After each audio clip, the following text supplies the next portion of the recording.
Welcome back to what I did this week for my music business, and can he keep it under 20 minutes? I am Cato of B.L.A.M.E. Society. That's Black Liberating Arts Movement and Entertainment.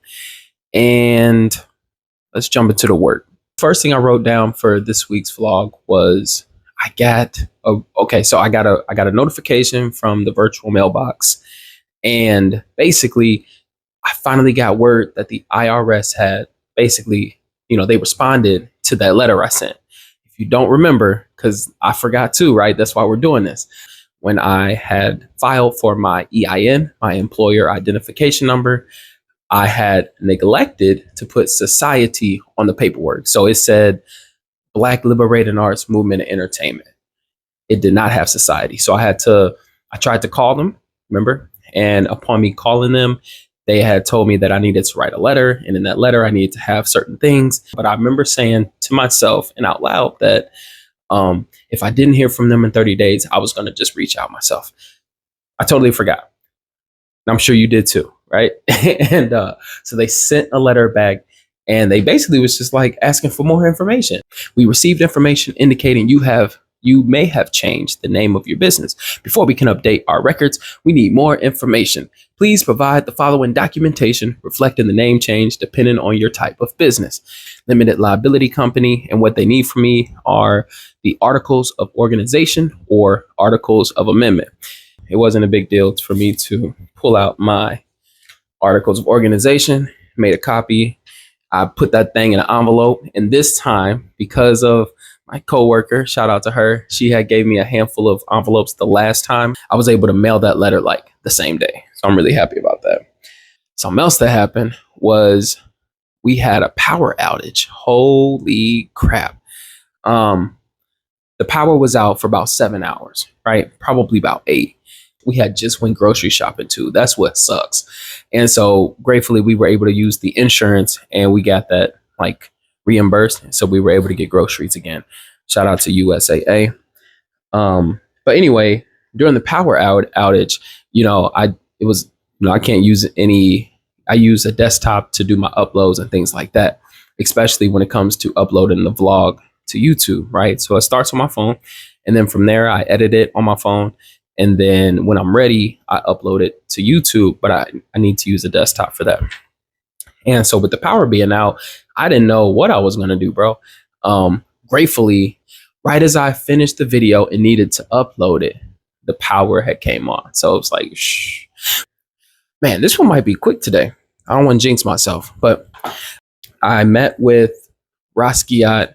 He was the one I met at the Church of Rap Cypher. Raasquiat mentioned that he would give a free beat to anybody, if they had approached him and asked him for details, basically. I met him at his location, nice setup. We got to talking about our influences. We talked about our upbringing. We talked about when did we start making music. It was just a really good conversation before we even got into the session. I say that to say I actually recorded the session, and and I should have started as soon as I came in the door. During that conversation, we got to get to know each other. He started playing me beats. He basically told me that he wanted to do a project or multiple projects if possible. I asked him up front, I was like, yo, how many beats do you have? He told me he tries to make a beat every single day, right? He looked at the files, like the folders in his drive, and I guess looked at how many files or beats were in each folder. And he started, he was reading them off to me. I was tallying them up on my phone or on my computer. And that man has, let's see if I remember. It was 1,217. I can't remember. It was over 1,200 beats in his drive. 1,200 beats. So when that man said that he would give a free beat to anybody and everybody that night, he was for real. Like, he has enough product, right? And but we really got to talking about the business side of things too. And that's where I realized this dude is not to be played with. You feel me? He has a functional beat store. He has a functional type beat channel on YouTube. He has his back end worked out to where he is constantly interacting with his consumers, potential consumers, and truly building an ecosystem and business for his brand. And for that, I was like, this dude is legit. And the type of conversation we had is not a conversation, we both admitted that like we don't have these types of conversations. We don't have these types of conversations often, just based upon the subject matter, which is like tech stuff or business stuff. So I really enjoyed that. And he gave me some good feedback on my newsletter. And I had showed it to him and he immediately was like, yeah, man, this is kind of long. Gave some suggestions on how to tweak it. Basically making it simpler so that it's more sustainable while also making it more engaging for you. I wanted to talk about the listening experience that's coming up. This is mostly an invite only thing, right? I want to incorporate people that either truly love music and would love to critique somebody else's art, or somebody who loves me and really wants to experience what I've been working on and want to give me feedback, or somebody that is in both categories that loves me, loves my music, and wants to help me get better. With that being said, man, I wanted to name a couple people off the top that made my day with their response when I reached out to them. I've already talked about Nabel. Shout out Nabel. My boy Josh Harris, he was the one I sampled to produce for The People, that is on the MC Poetics record. And I reached out to him about it. And, this man lives in Kansas City, bro. I told him, like, hey, is it possible for you to be in St. Louis on this day? And he said, and once I broke it down, he's like, yes. Bro, I teared up, right? When somebody sees something that you've been trying to communicate and they want to appreciate it or they want to support that, it means the world. Like, I don't know how else to explain it, and I appreciate that.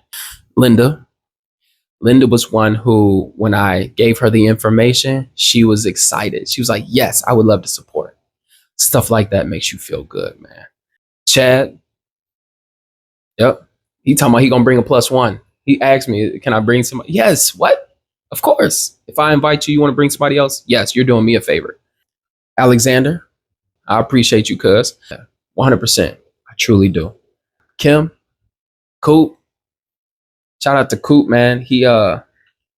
Coop. Apologies. I'm not really sure which name you prefer to be called, fam. He put a SOS out on Facebook asking for people to check out his track to see how it sounded and just get some feedback. And I gave him some feedback about how I felt about it. Like, nothing crazy. Like, the song is wonderful. It was just a couple tweaks that I recommended.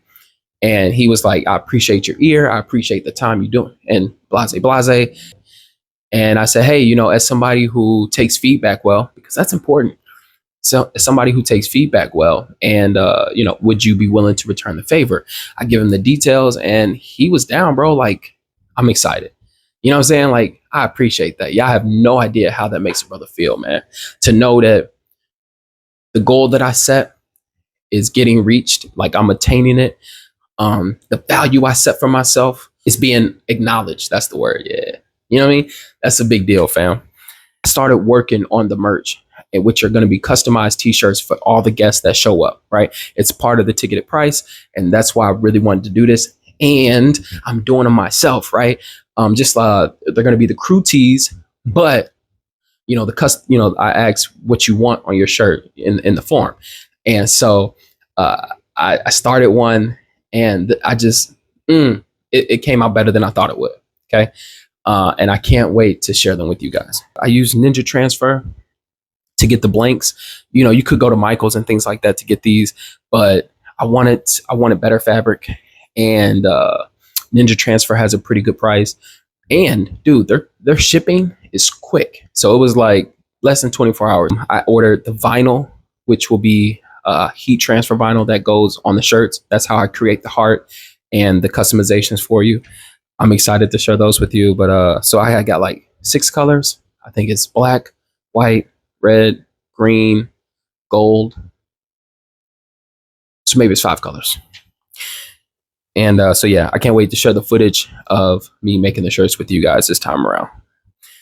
Okay, as you guys know, I'm still reading this guy, Zen and the Art of Motorcycle Maintenance. And we've talked about how the motorcycle maintenance is just a metaphor for taking care of yourself.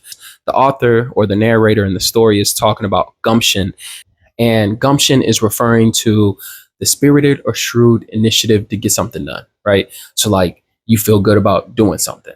But the author or the narrator was talking about how sometimes there are things that come along the way in the process of doing something, such as maintaining the maintenance of a motorcycle.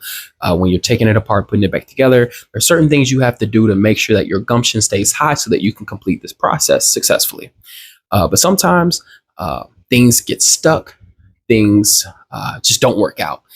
He talks about the traps that we fall in that reduces our gumption or our spirit to do things. And what hit me is he brought up anxiety. The next gumption trap is sort of the opposite of ego. You're so sure you'll do everything wrong, you're afraid to do anything at all. Often, often this, rather laziness, is the real reason you find it hard to get started. This gumption trap of anxiety, which results from overmotivation, can lead to all kinds of errors and excessive fussiness. You jump to wild conclusions and build all kinds of errors into the machine because of your own nervousness. The best way to break this cycle, I think, is to work out your anxieties on paper. Read every book and magazine you can on the subject. Your anxiety makes this easy, and the more you read, the more you calm down. You should remember that it's a peace of mind you're after, not just a fixed machine. You can reduce your anxiety somewhat by facing the fact that there isn't a mechanic alive who doesn't louse up a job once in a while. I tend to feel like that a lot. And but I just really like that, because then the solution he gave us is to work it out on paper. You might see me with this guy. This is my journal to jot ideas down while I'm out. Even when I go to open mics or to shows, I might bring these as well to write down certain people's names and just other ideas that I might forget. Whenever whatever book I'm reading, it tends to reflect whatever I'm going through at that time. And maybe that's more true with some books than others, such as The Alchemist, my favorite book of all time, or, this book. And so it just happens to be a book where it's like, yeah, this will help you. This will help your life get better. Right. I love stuff like that. Last thing I wanted to talk about was the event that I attended last night at CBGB.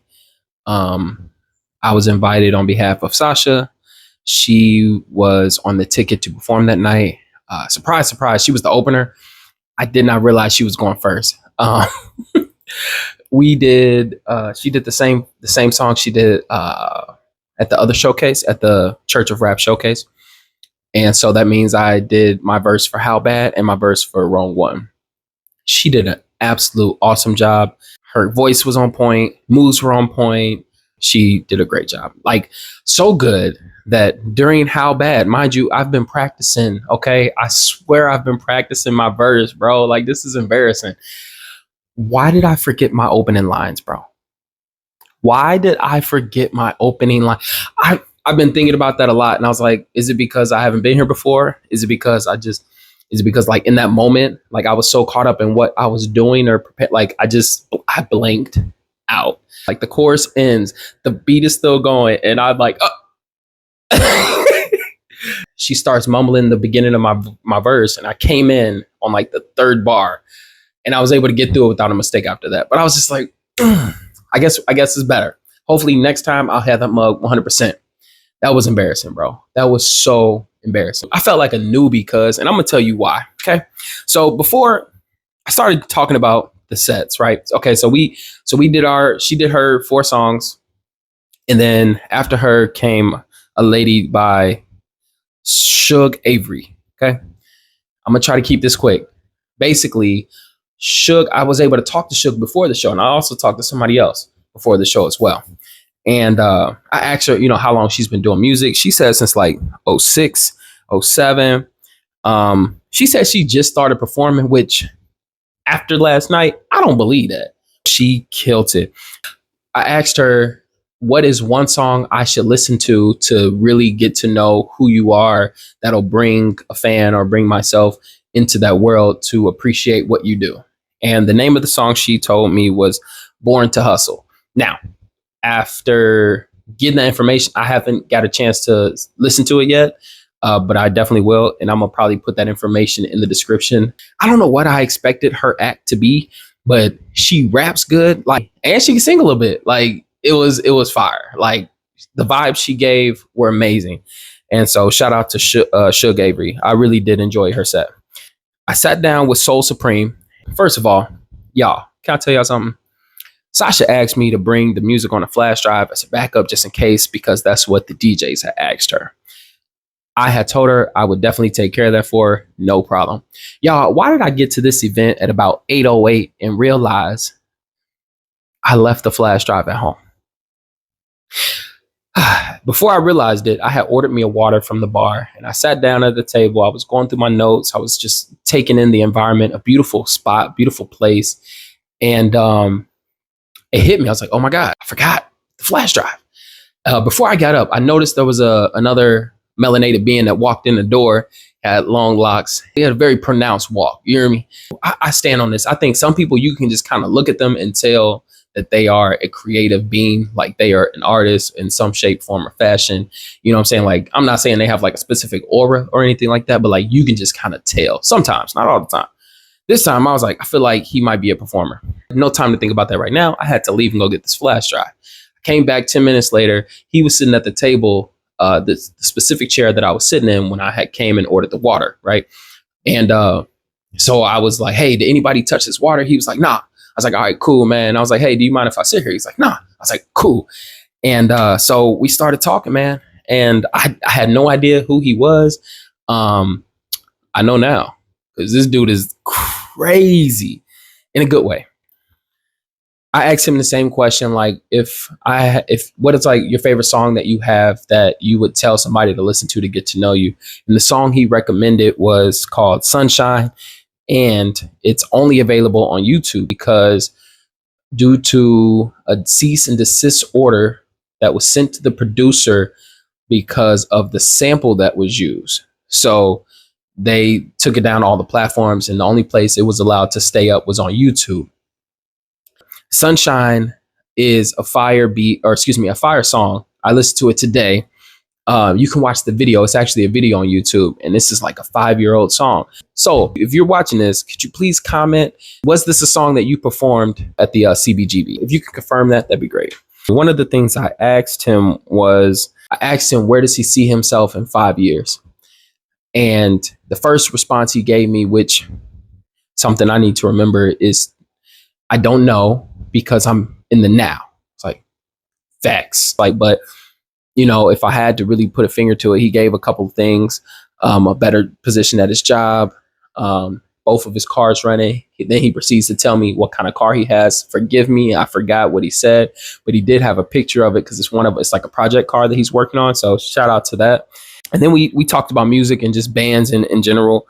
Matter of fact, turns out he is in a group or a band called Rotn, R-O-T-N. One of the members of that band is called Damon. And I've just started seeing some of Damon's content on my IG. And I listened to some of his music today. Phenomenal. Every time we unlock a new level, you know, we're reminded there's plenty more. You feel me? And just another cat, I think, to look up to that is doing their thing in his business, and I wish them all success. He had told me that that Damon had an album release party coming up on the 15th of August. I ain't even gonna lie, I probably need to be there. I got the flyer right here. So it's Rotn, the group is gonna be there. Rockwell Knuckles is gonna be there. Jim's Pool Room presents Gia Davis, Capo, Squire, 12 to 6 Movement, DJ Math. I've heard that name before. Sawiki, hosted by Alan Gates. So I'm gonna try to be there. I think y'all should try to go too, man. It's only $10 to get in, and if you scan this QR code, you could win a free hoodie. So I'm gonna put that up here for you guys. Feel free to scan that. Hopefully it works for you. Try to get a free hoodie out of it, bro. I asked him what was his favorite band. He couldn't give me an answer off the top. I said, okay, top three. Top three, he said, hopefully I read these right. It was Bad Brains. Hopefully I got that right. Suicidal Tendencies. I swear I've heard that name before. Linkin Park, classic, like OGs. And Municipal Waste. That sounds cool. I already made a video for these other artists as far as like I had to just keep it separate as far as the content goes, but I'm going to shout them out in that were in the video real quick. So I already talked about Suge. After Suge, Siraj, his partner in crime was AD41, which is actually AD and 4 1s. Hopefully I say his name right. That is a duo that were phenomenal together. Like I feel like I've seen them before, but I don't think I've actually ever met them. So they killed it. Like I really like their concepts. I like their performance, like how they interact with each other on stage is goals. Like fire, fire, fire. So much to learn. After Siraj, then came Supreme Soul. First of all, my man came up out that shirt, I think, as soon as the music came on. He just it might have came off before, right? He barely stood still on stage. He was all over the place. Headbanging, jumping around. I think he was on the floor at one point. It got real. In the audience's faces, like very interactive, very high energy, very high performance. After him came DK Star God. The first time I saw him perform was at, quite frankly, the GOAT's GOAT case back in 2023. My man was climbing a ladder in this warehouse, like up high. Like, bro, what? His performance was still incredible. It was great seeing him live again. After DK was my man Soul Lazar. Now, I've known Soul Lazar since 2011. I met him through a friend, and I think we were freestyling together, but I never really worked with him, and I never got a chance to see him perform. And he is just phenomenal in his heart, his spirit, and his craft. That man can spit, bro. You hear me? And so with all that being said, I wanted to just touch on something that I think is important. And if you're not careful, it can harm you, right? And that is the comparison thing. Okay. Now, we know, and if you don't, I'm going to tell you, we know that when we compare ourselves to others, it's human nature. It's going to happen. Okay. We have to be careful, though, that what we are seeing, we have to make sure we keep in check all of the mirrors that could be there. And we need to keep in check why we're seeing this, okay, in other people. Now, we know social media definitely influxes that issue between comparison. So we ain't even going there. I'm talking about like real life, in-person things. So in the case of performing, like on stage in front of a crowd of people, okay, I noticed that my way of performing is not maybe where I want it to be. And at first it was easy to go, oh man, maybe I'm not good enough. That's the wrong mindset. You feel me? That is the wrong mindset. The proper mindset is you look and you say, how can I make mine better? What can I take from this experience that will make it better? Okay. Now, on top of that, what I love was, let me see here. Suge Avery had a very high energy performance as well, but her style of performing was a little bit different. Okay. Siraj and AD41, they did a lot of moving, a lot of I guess body gestures, interpretations. I'm not sure what you want to call that. Like they move their hands a lot, their body a lot, like big steps, big moves. Supreme Soul definitely was all over the place, right? And DK was kind of similar in that fashion. He ain't get on the ground, but he definitely stood up on a chair, right? And what I'm saying is, when Soul came on, his was different, right? His was more low key, more straight. Like he's looking at you, he's vibing. He don't miss a syllable. He don't miss a beat. You know what I'm saying? His words are powerful. And so what I took from that was, Cato, chill. I don't need to jump around like them. Find what works for me. Do my best to just kind of make it more engaging. I love that everybody came with their own style. Everybody came with their own craft, and everybody showed out. You know what I'm saying? Everybody. It was a wonderful time, bro. For my society dwellers, this listening session is a big deal for me. And I don't know, it's probably one of the more vulnerable things that I'm going to be doing, because I'm doing this in front of people. Like we'll be meeting and I'm giving you my baby, essentially, allowing you to critique it and give me feedback on it. That is scary. You know, I'd be forgetting how scary that is until I really sit back and think about it. I can't wait to get this merch to you guys that I'm making with my own hands. Like, I think that makes it even more valuable. And I'm just overall excited, bro. So I'm telling y'all that because if you are interested in something like that and you want to hear the full project, Life is Love is Magic in its entirety, no skips, be able to give feedback and critiques, get fed, get some drinks, you should definitely sign up like for the newsletter so I get your email and I will forward you the information.